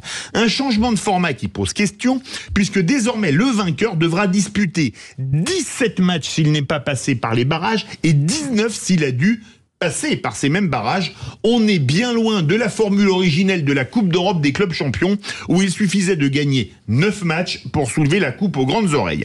Un constat qui pose franchement question alors que tous les experts reconnaissent que les joueurs jouent trop, ce qui explique notamment certaines blessures et un épuisement en fin de saison. Souvenez-vous du dernier Euro il y a à peine 3 mois où le spectacle n'était franchement pas au rendez-vous dans la majorité des matchs, certains joueurs étant carbonisé par le nombre de matchs joués en club. Dans le même temps, si jamais un joueur se faisait prendre après avoir pris des produits, non pas pour améliorer ses performances, mais pour tenir le coup, tout le monde le traiterait de tricheur et le vouerait aux gémonies, y compris ceux qui auront augmenté le nombre de matchs et qui auront poussé celui-ci à commettre un acte illégal, mais juste pour tenir le coup. Alors carton rouge à cette nouvelle formule de la Ligue des Champions, mais surtout carton rouge à ceux qui l'ont initié au nom du paramètre le plus important du football moderne, l'argent. Oui, alors Philippe Bilger, vous qui aimez le football. J'étais en train de réfléchir sur le point de vue non pertinent que j'ai développé tout à l'heure, sur le mariage des prêtres, mais je n'y reviens pas. Ça me travaille depuis tout à l'heure. Sur les footballtaines, on a continué à en parler, on a continué à parler de la position de Philippe Bilger. Je me suis demandé si je n'avais peut-être pas tort. Mais vous qui êtes footeux, alors là, j'ai une objection, mon cher Philippe. Fatigue, c'est indiscutable, mais est-ce qu'au fond, devenir champion d'Europe après 17 matchs, est-ce que ce ne serait pas encore plus remarquable ? Vrai sujet, Christophe. Moi, je partage complètement votre analyse, Monsieur David. Je suis assez frappé de la bêtise de certains de ces dirigeants du football européen qui nous mettent des choses qui sont incompréhensibles. Moi, qui aime le football et qui suis un soutien de l'Olympique de Marseille, je peux vous dire que on a du souci à se faire pour pouvoir suivre tous les matchs et comprendre qui restera sur le terrain. Et pour tenir le coup pour ceux qui sont titulaires. Je ne comprends pas. J'espère que notre nouvelle recrue à l'OM, qu'on souhaite la bienvenue, Adrien Rabiot, sera sélectionné pour pouvoir défendre les couleurs de l'OM. Il y a même des joueurs qui parlent de grève, en fait, de se dire qu'on pourrait se mettre en grève parce que c'est beaucoup trop. Mais bon, Tom. Après, moi, quand chacun sait, je suis pas un grand spécialiste de football, même si j'essaye de m'améliorer. Mais sur la question de l'argent, ça me frappait quand même récemment. Enfin, vous savez, cet argent, 55 millions d'euros qui est demandé par Mbappé. Au PSG. J'avoue que je vois pas exactement à quoi ça correspond, même si évidemment il y a une réalité contractuelle derrière, bien entendu, mais j'avoue être un peu dépassé quand même par ces montants-là. À quoi ça correspond véritablement ? Est-ce que c'est pas quand même, au-delà du fait que c'est choquant, est-ce que c'est pas quand même quelque chose de tellement décorrélé d'une réalité économique véritable ? Enfin, je sais pas. Moi, j'avoue ne pas bien comprendre les montants en cause. Mais pour reprendre sur la Ligue des Champions, l'intérêt, j'imagine, c'est plus de matchs, plus d'argent. Oui, c'est ça, plus d'argent, plus de droits télé, plus de ça. Mais la santé des joueurs, on y pense ou pas ? Philippe, combien va jouer par exemple un joueur de l'OM, s'ils étaient sélectionnés en Coupe d'Europe, combien réellement un joueur qui irait en finale de Coupe d'Europe, tiens, du PSG, désolé parce que l'OM n'est pas européen cette année, s'il joue tous les matchs, il fait 19 matchs de Ligue des Champions, 18 matchs, ou si en étant barragiste, 34 matchs de championnat. On est déjà à plus de 50 matchs. Si on prend la Coupe de France, la Coupe de France et l'équipe de France, le type à la fin de la saison, il est carbonisé. Ça fait combien le match quand on prend le salaire de Mbappé par exemple ? Alors là, il faudrait que je fasse le calcul parce qu'il y a les salaires avec prime et sans prime. Donc les primes qui sont parfois très grosses, je sais pas, il faudrait faire le calcul. 80 par an, quelque chose comme ça ou... Quoi ? 80 matchs ? Non, par an ? Ah oui, on y est, oui. Largement, ok. Oui, c'est plus important que ce que j'imaginais quand même. Oui. Mais compte tenu des sommes folles qui... Oui, oui, c'est sûr. Tant mieux pour eux, moi j'ai envie de dire. Allez, merci beaucoup. Nous, on vient bien tous les jours. En courant d'ailleurs, pour retrouver Cécile et Philippe. J'en profite pour dire que à 20h, Philippe. Les vraies voix du foot avec Guy Carlier et Emmanuel Galasso. On aura même, notamment comme invité, Rudy Garcia, l'entraîneur de l'OM, de l'OL, du LOSC et de l'AS Roma. Il sera là ? Non. Il sera pas là. Par téléphone. Mais il sera là par téléphone. Allez tout de suite, le tour de table de l'actu des vraies voix. Oh, dites, je vais envoyer les actualités. Vous venez les voir dans la cabine ? Tenez cette table-là. Et tout le monde l'appelle la table des chevaliers. Ah bon ? Une fois, il y a un type qui l'a appelé la table des deux connards. Mais je sais pas s'il nous avait reconnu. Le tour de table de l'actualité. Surtout qu'ils sont 3 autour de la table. Moi, je dis ça, je dis rien. Philippe Bilger. Sandrine Rousseau répète gauche chez Jean-Jacques Bourdin. Alors théoriquement, c'est gauche, droite. En fait, Sandrine Rousseau, beaucoup la critique systématiquement, et moi, parfois, il m'est arrivé de la défendre, parce que je la juge finalement plus pertinente que certaines critiques le laissent entendre. Mais ce matin, chez Jean-Jacques Bourdin, j'ai été frappé par le fait que, au lieu de répondre aux questions qu'on lui posait, en lui demandant ce qu'il fallait faire, elle répétait en permanence « c'est la gauche, on est la gauche », mais on aurait voulu savoir qu'est-ce que la gauche allait faire, comment elle allait répondre aux défis d'aujourd'hui. Mais pour Sandrine Rousseau, la gauche était un mot magique qui ouvrait toutes les portes et créait toutes les embellies. Eh bien, je n'ai pas été convaincu. Ouais. Oui, mais un homme de gauche, Tom Conan. Non, mais je reconnais que c'est vrai que parfois c'est un vrai écueil. Hein. Derrière, si on met pas un programme et des réponses claires, aujourd'hui on voit bien quand même que la gauche est dans un corner de ce fait. Alors évidemment l'entourloupe quand même d'Emmanuel Macron. On parle de foot encore. Non. L'entourloupe de Macron à la suite des élections législatives, moi je la trouve parfaitement condamnable. On va pas revenir sur ça, mais c'est vrai que sur le fond, on devrait discuter en permanence dans les milieux de gauche, si j'ose dire, des réformes concrètes, de comment c'est financé. Ce qui d'ailleurs est fait par certains, plus du côté des intellectuels que des politiques. Mais c'est inaudible. C'est inaudible, voilà. Donc du coup, effectivement, les gens peuvent pas se projeter dans un discours et un engagement de gauche. Ça, c'est un vrai manque. Christophe Madrol. Pour moi, Sandrine Rousseau est l'antithèse de l'écologie, vous le savez, je l'ai dit sur ce piano, et elle détruit tout le travail que nous avons fait depuis 30 ans, nous écologistes de terrain.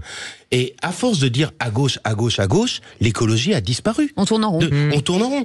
Et moi qui suis effectivement, je suis issu du centre-gauche, mais je suis écologiste et je travaille avec Renaud Muselier et on a fait le premier plan vert régional. Carole Delga, avec lequel nous travaillons sur les filières pêche, existe. Il y a Valérie Pécresse a des élus écologistes dans sa majorité avec Mathieu Cuip et Yann Verling. L'écologie n'est pas de gauche et de droite.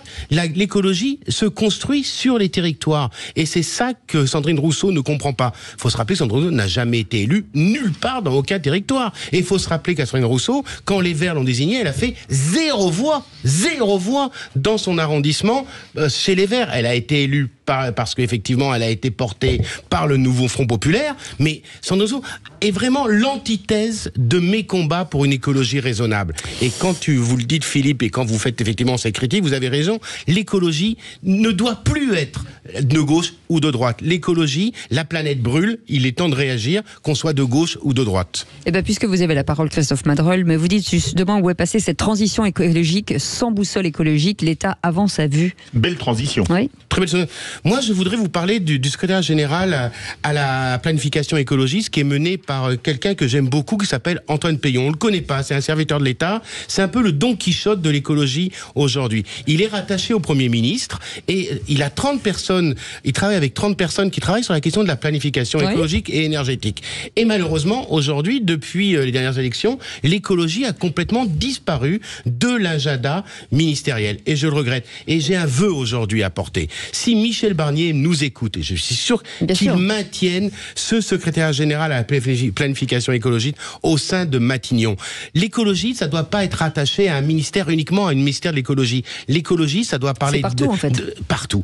Ça doit parler d'économie, ça doit parler d'agriculture, ça doit parler de culture. Et l'écologie que je porte, ce n'est pas une écologie, et je reviendrai sur ce que disait mon avis et Philippe Bilger, l'écologie, c'est pas de gauche ou de droite. L'écologie, ça doit être horizontal. Donc, Michel Barnier, maintenez Antoine Peillon et ses services au sein de Matignon et ayons une politique forte en matière d'écologie. Voilà, c'est une Est-ce que, Christophe, en un mot, vous pensez que le contraste entre l'écologie raisonnable et l'écologie punitive a du sens, ou est-ce que ça n'a pas de sens, cette distinction? Ça a complètement du sens, parce que quand vous parlez d'écologie punitive, comme le fait Sandrine Rousseau, ça n'impacte pas les territoires. Moi, je soutiens les agriculteurs, je soutiens les chasseurs, mais je soutiens les pêcheurs. Mais je souhaite que leur méthode aujourd'hui évolue, parce que la question de l'écologie raisonnable sur les territoires doit être entendue par tout le monde. Donc quand on veut punir, eh ben les gens regardent ailleurs et disent les écologies sont des zozos. Allez, Tom Après, Conan. c'est qu'on peut pas s'empêcher de penser que le combat social est quand même lié au combat écologique malgré tout, puisque finalement c'est quand même très lié à la catégorie à laquelle on appartient. Les entreprises qui sont les plus polluantes sont souvent aussi les entreprises les plus riches. Les consommateurs les plus polluants sont aussi ceux qui détiennent des voitures plus polluantes, des logements qui sont plus grands, qui ont les habitudes de consommation, par exemple dans les voyages, etc. Tu as raison, Tom. Donc en fait c'est quand même lié. Et c'est pour ça qu'il faut maintenir ce secrétaire général à la planification écologique, parce que ça permet de planifier aussi la transition écologique de ces grandes entreprises. Plus aucun grand patron aujourd'hui qu'on connaît aujourd'hui, parce qu'on prépare avec Renaud Muselier et Christian Estrosi le grand forum des océans à Nice, avec Olivier Poivre d'Arvor, on voit que l'ensemble des grands patrons s'impliquent dans la protection des océans. Mais il faut leur donner les outils pour pouvoir planifier écologiquement leur sortie de leur système polluant. Allez, merci beaucoup Christophe Madrol. Dans un instant, la suite, Tom Conan reviendra sur le rapport de Mario Draghi, vous savez, qui a été remis à la Commission et qui préconise 800 milliards d'investissements chaque année dans la recherche et l'innovation. À tout de suite. Sud Radio. Sud Radio. Parlons vrai. Parlons vrai. Sud Radio. Parlons vrai. Les vraies voix Sud Radio. 17h-19h. Philippe David, Cécile de Ménibus. Nous avons été obligés d'appeler cette émission Les Vraies Voix puisque des gens nous copiaient. Donc, non, ça va, je déconne. Avec Philippe Bilger aujourd'hui. C'est vrai, vous avez raison, Cécile. Tom Conan et Christophe Madrol. Ça va, Christophe Madrol? Bien, Cécile, très bien. Bon anniversaire, Cécile. Non, c'est trop tard. Tom Conan, ça va? Ça va très bien. Ouais. Et ça va, Philippe Bilger? Ah ben, de mieux en mieux. Bah écoutez, ça va, Philippe David? Oh bah moi ça va toujours bien, et vous? Ah bah écoutez, très bien. Avec le tour de table de notre ami Tom Conan sur ce rapport Draghi et sur l'innovation. Alors vous savez, on parle beaucoup d'austérité, de menaces d'austérité. Aujourd'hui, ça plane un petit peu quand même sur tous les esprits, à gauche ou à droite. C'est un peu inquiétant d'ailleurs. Réduction des dépenses publiques, augmentation des impôts. On sait un peu à quelle sauce on va être mangé. Sauf que dans le même temps, il y a Mario Draghi, donc qui a remis un rapport effectivement à la Commission européenne qui préconise exactement l'inverse. 800 milliards d'investissements au niveau européen par an. C'est quand même pas négligeable. Soit presque 5% du PIB et qui correspond un petit peu en fait au niveau d'investissement qui avait été fait à l'après-guerre, notamment dans les années 60 et même 70, en recourant à un plan de relance européen et donc à un emprunt européen. Ça supposerait évidemment là on est sur l'innovation. Voilà, ça serait pour financer l'innovation, la recherche. On peut penser à la transition écologique, on peut penser à l'intelligence artificielle. Enfin, il y a beaucoup de chantiers qui pourraient nécessiter ce genre de financement. Et en fait, c'est pas du tout aberrant, puisque c'est Mario Draghi qui le propose. C'est pas quelqu'un qui est déconnecté. Non, mais voilà, c'est quand même quelqu'un qui est quand même l'ancien président de la Banque centrale européenne. Donc c'est un peu de quoi il parle. Et ça a été soutenu par des économistes, notamment. C'est pas toujours une marque de compétence. C'est pas toujours une marque de compétence, mais bon, voilà. Et ça a été soutenu par plusieurs économistes, notamment par Thomas Piketty, qui voit là justement un grand mérite. Il dit que c'est un mérite de tordre le cou au dogme de l'austérité budgétaire. Donc finalement, peut-être qu'il y aurait des solutions à trouver à la crise actuelle. Philippe Bilger, et camarades, t'as pas 800 milliards? Mario Draghi, comme l'a dit Cécile, on en avait déjà parlé, mais c'est un autre volet. Moi, j'ai beaucoup de respect pour Mario Draghi. J'ai cru comprendre ce qu'il disait assez régulièrement parce qu'il parlait très clairement. Et je ne peux qu'approuver la synthèse qu'a faite Tom.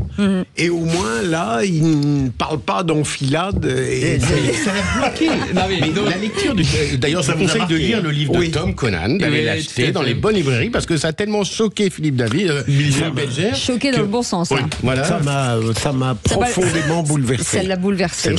Assez à un moment donné, je me suis dit, je vais prendre de l'argent et puis je vais faire pareil, mais je me suis rappelé qui j'étais. Et tout est lié, parce que le livre s'appelle Capital Rose, qui parle justement du capital que l'on détient tous du fait de nos atouts physiques, etc. C'est le rose qui m'a inquiété. Tout est lié aux questions économiques.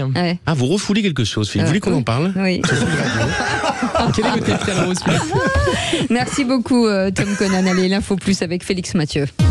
Les vraies voix Sud Radio. Et le budget 2025 tourne au vinaigre. Les députés Éric Coquerel et Charles de Courson crient au déni de démocratie à la sortie de Matignon. Oui, l'un président LFI de la commission des finances de l'Assemblée, l'autre centriste du groupe Lyotte et rapporteur du budget. Les deux députés s'étaient rendus chez le Premier ministre tout à l'heure pour en découdre, un peu comme naguère les sans-culottes à la Bastille pour y chercher des armes. Sauf que là, eux sont entrés à Matignon pour en ramener des documents budgétaires appelés lettres plafond, des documents qui fixent les crédits des ministères, une sorte d'ébauche du budget en cours de préparation pour l'année prochaine. Alors les ministères démissionnaires y ont eu accès depuis le mois d'août, mais pas les parlementaires, disent-ils. Voilà pourquoi Éric Coquerel et Charles de Courson se sont donc rendus tout à l'heure à Matignon. Michel Barnier n'y était pas, ce sont des collaborateurs du Premier ministre qui les ont reçus. Et les deux députés sont revenus bredouille déplore à la sortie Éric Coquerel. Nous sommes dans une situation extrêmement grave, c'est-à-dire que nous ressortons aujourd'hui sans documents qui ont été signés par le Premier ministre. Documents que nous devrions avoir au moins en résumé, mais quand même en résumé détaillé, depuis maintenant 2 mois. C'est un droit constitutionnel qui est octroyé au président de la Commission des finances et au rapporteur général du budget. Quelle est cette démocratie qui prive les représentants du peuple d'avoir accès à des documents auxquels ils ont droit depuis maintenant des mois? C'est absolument sidérant. On est en colère et on est inquiet par cette dérive antidémocratique et en tout cas contraire aux droits du Parlement. Alors Éric Coquerel ne se laisse pas démonter. Il entend se rendre demain à Bercy au ministère de l'économie pour exiger ces lettres plafond. Le Premier ministre de son côté est plus occupé en ce moment à former forcément son gouvernement qu'à ça. Il promet de fournir dans la semaine aux parlementaires des résumés de l'ébauche du futur budget, ce qu'on appelle dans le jargon des tirés à part. Insuffisants, répondent les deux députés qui dénoncent donc ce retard de 2 mois dans la procédure d'adoption du budget. Philippe Bilger. Ils ont raison. Dieu sait que je ne raffole pas de Coquerel, mais il y en a, j'allais dire, une familiarité. Il y en a assez, tout de même, de cette étrange démocratie qui, sur beaucoup de plans, traîne, est en retard, ne respecte pas les règles. Moi, mais là, Philippe, je suis un peu choqué, là. Non, mais je comprends bien, de toute façon. Et tout à l'heure, Tom Conat parlait effectivement d'une démocratie sur la désignation du Premier ministre. Mais là, comment voulez-vous faire un budget quand le Premier ministre a été nommé il y a 10 jours? C'est compliqué. Quelle majorité et pourquoi faire? Je ne sais pas s'ils vont pas raboter le budget de l'écologie, mon concernant, j'irai dans la rue, ou de l'armée, ou de l'éducation nationale. On n'en sait rien. Donc ils sont en train d'élaborer un budget. Par contre, ce qui est choquant, c'est que Coquerel et le Courson ne soient pas reçus par le Premier ministre, reçus par des collaborateurs. Là, c'est choquant. Moi, c'est ce rapport aujourd'hui au pouvoir qui me pose problème. Ouais, puis le pouvoir du Parlement aujourd'hui doit être plus que jamais respecté, si j'ose dire, parce qu'on voit quand même que ça a basculé quand même forcément depuis les élections législatives à la suite de la dissolution. Donc oui, c'est très important que les voix de chacun, ceux qui sont compétents, ceux qui sont dotés de prérogatives par la Constitution, soient respectés. Merci beaucoup. En tout cas, allez, dans un instant, depuis le 1er septembre et pendant 2 semaines, plus de 700 caravanes et 2000 personnes se sont donc installés illégalement dans la petite ville de Ramonville pour un rassemblement évangéliste tzigane. Parlons vrai, est-ce que ces affaires dans nombre de municipalités ne montrent pas qu'il faut réglementer plus sévèrement? Est-ce qu'il y a un sentiment d'impunité? Et à cette question, faut-il plus encadrer le stationnement des gens du voyage? Vous dites oui à 91%. Vous voulez réagir? Aude attend vos appels au 0826 300 300. Et notre invité Louis de Gouillon-Matignon est avec nous, docteur en droit et auteur du livre Jean du voyage, je vous aime chez Michalon. Merci d'avoir accepté notre invitation. Petite question rapide, réponse rapide. Est-ce qu'il peut y avoir une cohabitation entre les gens du voyage et les communes? Bien évidemment, elle est souhaitable et la loi va dans ce sens, on en reparlera. Absolument. Petite pause. Les amis, on est ensemble jusqu'à 19h. C'est les vraies voix. Merci de votre fidélité. Sud Radio. Sud Radio. Parlons vrai. Parlons vrai. Sud Radio. Parlons vrai. Les vraies voix Sud Radio, 17h-19h, Philippe David, Cécile de Ménibus. Bienvenue dans la famille, dans la maison Sud Radio. On est ravis de vous accueillir régulièrement. Philippe Bilger est avec nous aujourd'hui, Tom Conan, Christophe Madrol et puis Philippe David, bien entendu, 0826 300 300, ce numéro que vous connaissez bien avec Aude qui vous attend. Tout de suite, le coup de projecteur des vraies voix. Les vraies voix Sud Radio, le coup de projecteur des vraies voix. Une centaine de caravanes sont encore attendues dans les jours à venir sur ce terrain à Ramonville-Sainte-Agne. Elles rejoignent les 240 déjà installées. À partir du moment où les gens du voyage décident de s'installer sur un espace public, qui est un parc public, qui n'est pas destiné à accueillir une aire de grand passage, qu'ils le font de manière illicite, nous avons engagé une procédure auprès du préfet afin de demander l'expulsion. Partout où on va, ça gênera. Mais on nous a dit, mettez-vous à la place de la Belge. Mais ça ne correspond pas. Vu qu'on a fait la demande pour à peu près 300 caravanes, ou voire plus, l'aire de la Belge ne correspond pas au nombre de caravanes. Et donc 700 caravanes sur un terrain communal pendant 2 semaines et l'heure des comptes face aux dégâts, c'est à l'État de payer, peste le maire de Ramonville, près de Toulouse, après le départ de la mission évangélique. Les gens du voyage disent avoir occupé ce terrain faute de solution adaptée pour un rassemblement qui avait été prévu depuis de longs mois. Alors parlons vrai, faut-il mettre en place le tu casses, tu payes cher à Gabriel Attal? Est-ce que c'est la preuve de l'affaiblissement de l'autorité de l'État? Et à cette question, faut-il plus encadrer le stationnement des gens du voyage? Vous dites oui à 91%. Vous voulez réagir? Aude attend vos appels au 0826 300 300. Et notre invité pour en parler, Louis de Gouillon-Matignon, est avec nous, docteur en droit et auteur de ce livre Jean du voyage, je vous aime chez Michalon. Merci d'avoir accepté notre invitation. Philippe Bilger, c'est un sujet qui revient assez régulièrement. Oui, qui revient. Moi, je vais y aller pour la première fois, si j'ose dire, parce que non pas que je n'ai rigoureusement rien contre les gens du voyage, mais je comprends mal pourquoi la France ne parvient pas, entre un mélange de crainte, d'angoisse, voire d'ignorance, et l'ancrage administratif ne se fait pas. Je n'arrive pas à comprendre pourquoi les gens du voyage suscitent à la fois tant d'inquiétude et tant de réticence à leur permettre des ancrages permanents. Je n'en sais pas plus. On va en dans le parler. micro. Christophe, Moi, je suis très heureux d'avoir ce débat-là, parce que c'est un débat qui m'anime. Parce que parce que les gens du voyage ont toujours existé. Il y a des peuples nomades partout sur la Terre. On peut parler des Kurdes au niveau de l'Irak, l'Iran, du Kurdistan, malgré tout, parce que c'est les guerres. Et puis aujourd'hui, il y a des gens du voyage qu'il faut pas confondre, on parlait hors antenne, avec les Roms, qui viennent d'Europe centrale, qui viennent de Roumanie, qui ont une autre histoire, beaucoup plus compliqué, on pourra en parler, mais c'est une émission beaucoup plus longue, j'ai travaillé aussi dessus. Mais les Manouches, les Tziganes, tous ces tribus sont des nomades depuis tout le temps sur notre territoire et dans toute l'Europe.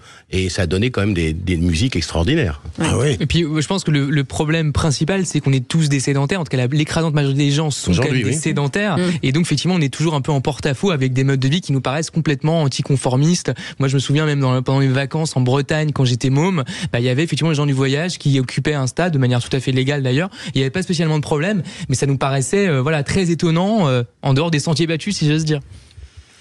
Alors Louis Matignon, maître, pourquoi on a une si mauvaise finalement image? D'abord, il a raison, Christophe Madrol, il faut pas tout mélanger. Et qu'est-ce qui se passe?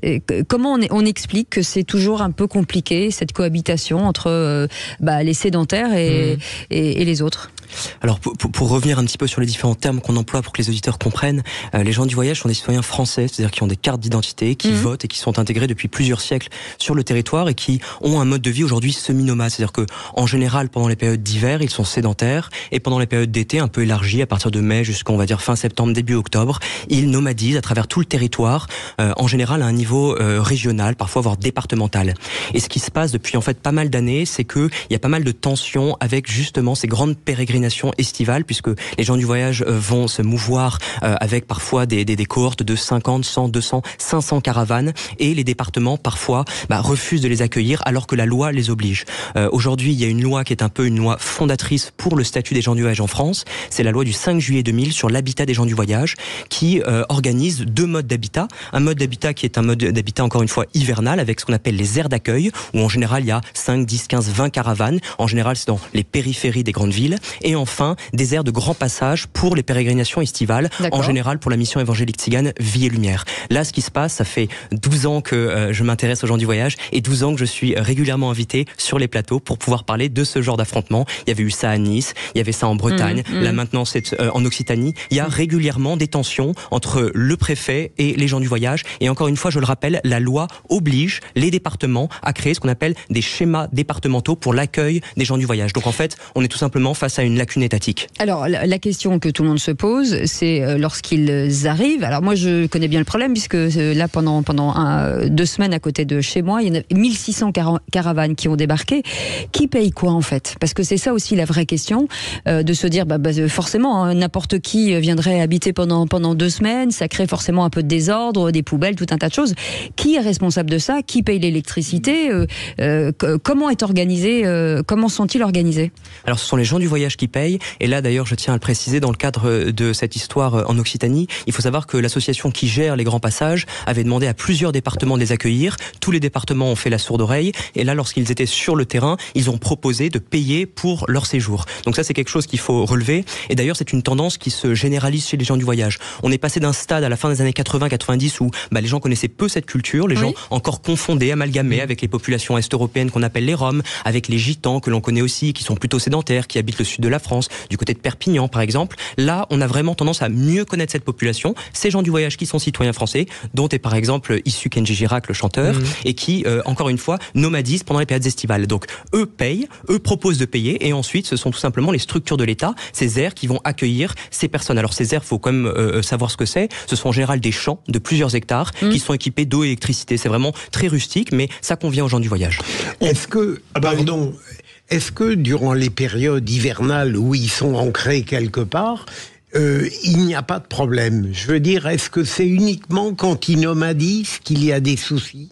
Oui, en effet. Pendant les périodes hivernales, en général, les familles mettent leurs enfants à l'école, donc ils sont obligés un petit peu à la sédentarisation, et ils ont leur mode de vie qui est un mode de vie aussi qui dépend de leur activité économique. Cette activité économique qui, s'amplifie à mesure que les beaux jours reviennent, parce qu'en général, ils sont artisans, ils sont élagueurs, ils sont peintres en bâtiment, ils font ce genre de métier-là, et bien évidemment, ça oblige les pérégrinations, et c'est là où ça crée des tensions. Mais in fine, pardonnez-moi, ce sont pas des tensions qui sont si importantes. C'est un mode de vie qui est aujourd'hui l'un des rares modes de vie encore protégés au niveau européen, et un petit peu dans cette mouvance de la protection de notre patrimoine. Moi, je considère que le mode de vie des gens du voyage est un patrimoine à protéger, comme on protège des vieilles maisons françaises. On part au 0826 300 300 direction Saint-Gaudens, où Sud Radio sera vendredi au Salon Les Pyrénéennes avec Patrick Roger, avec Judith Belair, avec Vincent Ferniaud et avec Les Vraies Voix.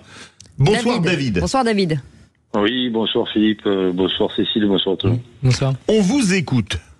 Bon, j'ai failli tomber de ma chaise là parce que je suis d'accord avec votre intervenant sur le fait que on peut rencontrer des problèmes parce que les départements, les communes ne jouent pas le jeu. Mais après, il faut pas non plus exagérer en fonction des situations. Je crois que la communauté des gens du voyage a un mot à la bouche, c'est le mot respect. Et je pense que certaines dans les communautés ont oublié. Là, on a eu le souci avec les évangélistes, mais je pourrais parler de ma commune à côté de Saint-Gaudens. Plus de 20 000 euros de dégâts sur un terrain de foot qui venait d'être refait par une petite commune de 1500 habitants, avec un campement sauvage. Cet été, c'est un club canin dans la banlieue toulousaine. Absolument. Totalement ravagé. Totalement ravagé. Donc voilà. Donc je comprends très bien qu'on puisse avoir des problématiques d'installation. D'accord. Et je comprends que c'est pas tout à fait normal qu'ils ne puissent pas s'installer dans des conditions dignes.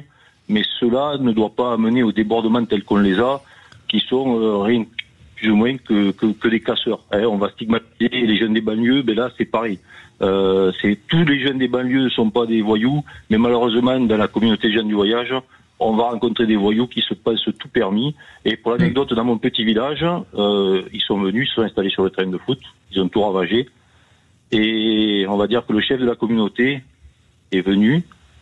Et pour payer, vous imaginez l'image, vous voyez quelqu'un qui vous balance une liasse de billets au visage en vous disant tiens, ce sera suffisant. C'est ce qui s'est passé au maire de la commune. Donc voilà. Oui. Alors on a vu les images notamment sur Facebook du centre cynophile à Toulouse qui a été complètement saccagé, on peut même dire pillé, il n'y a pas d'autre mot. Ça pose quand même question.